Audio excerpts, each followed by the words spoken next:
My name's Alexandra Fairfield, and I run the bar that monsters quietly call home. On paper, my life looks ordinary, pouring drinks, telling sloppy customers to scram, and keeping tabs on the usual barroom nonsense.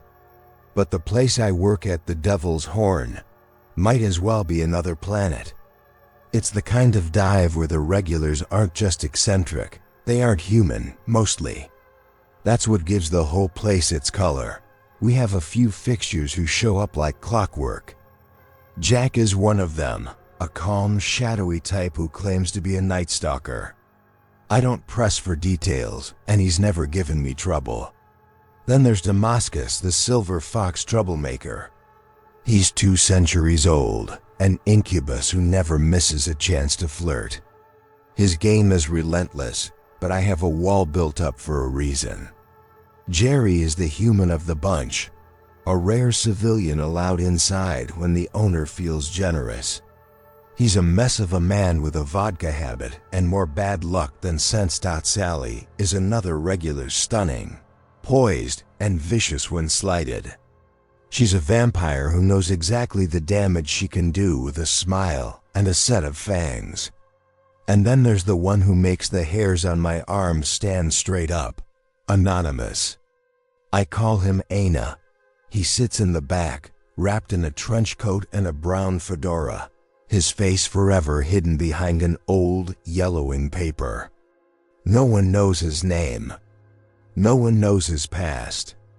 No one who's told the tale has lived beyond it.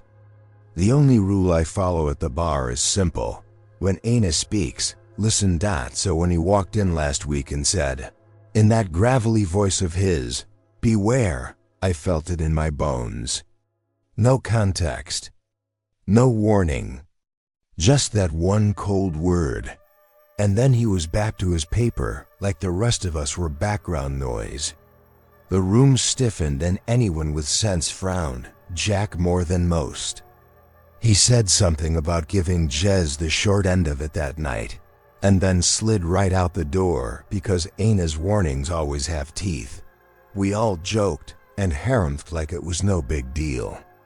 Damascus teased, full of that smug confidence that's kept him alive for 2 centuries. Sally leered, amused. Jerry, predictably, had already drunk past sense. When I reached for my phone to text Keimer, our boss, Jack waved me off. "No need. I got this," he said, lips fluttering with the perfume of trouble. But instinct made me press the message button anyway. Then he walked in, the stranger who changed everything.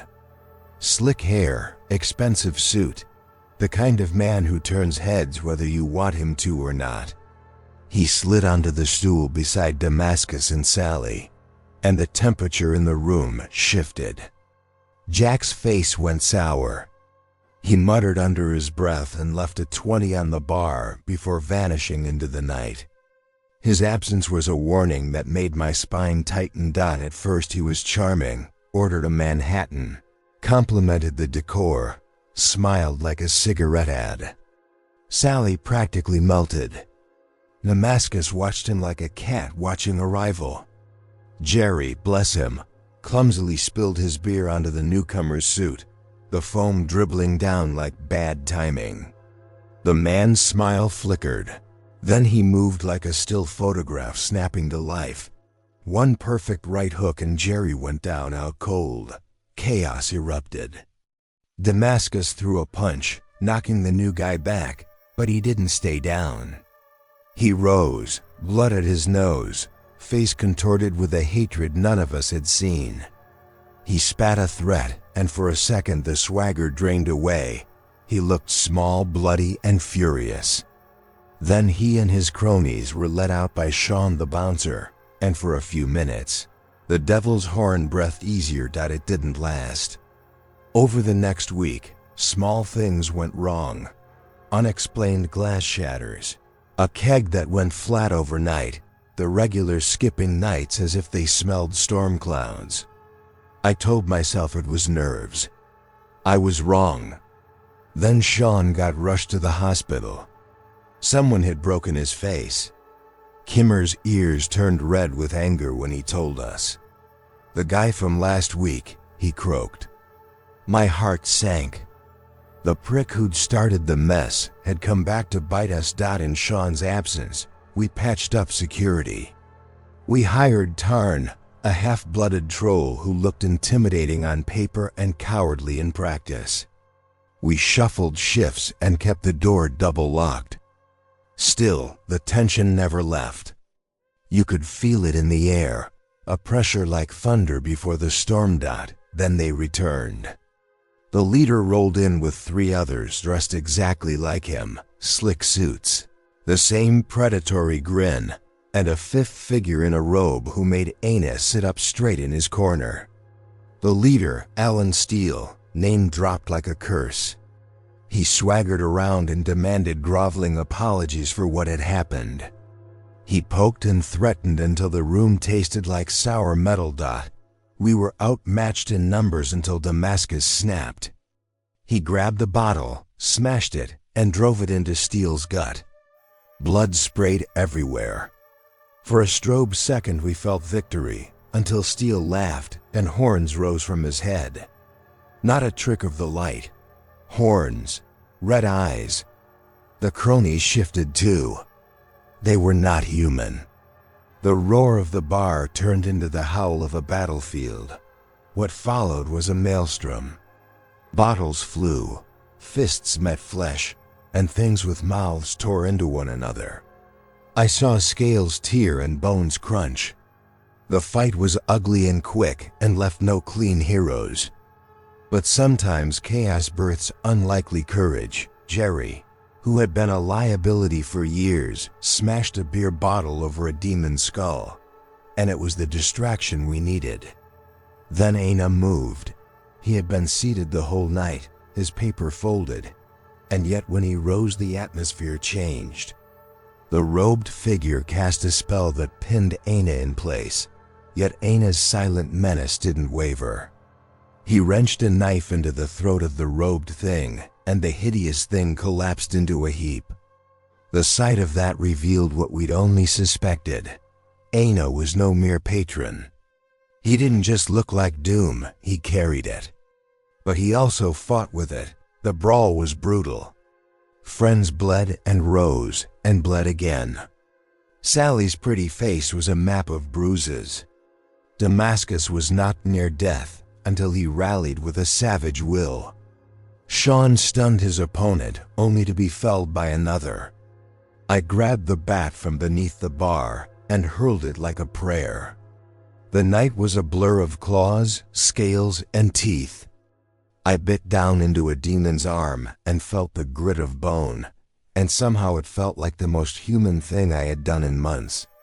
When it was over, the floor was a mess of gore and bent metal. We were all breathing too hard. Those who could stood. Those who couldn't were tended. The robed leader, Alan Steele, lay gasping, still smiling like a man who was playing at a nightmare. Then he tried to stand, and somehow the spell that had been holding his cronies back snapped. They healed quicker than any mortal should. We were in the presence of old powers, invulnerable, ancient. And Hungry Jack finally reappeared, as if he'd been waiting for the right moment to rejoin the fight. And with Aina's gruesome aid, we finished the job. Aina ripped and tore in a way that no human could stomach to watch. What remained of the robed figure was a ruin. In the end it was ugly. Viscera and victory commingled, but we survived. We stood amid the wreckage and raised our drinks like a broken chorus. Aina, with that cracked paper hiding his face, simply raised a glass and clinked it once. Afterwards, the police paperwork had no answers, and Alan Steele's name was scrawled into reports like a bad joke.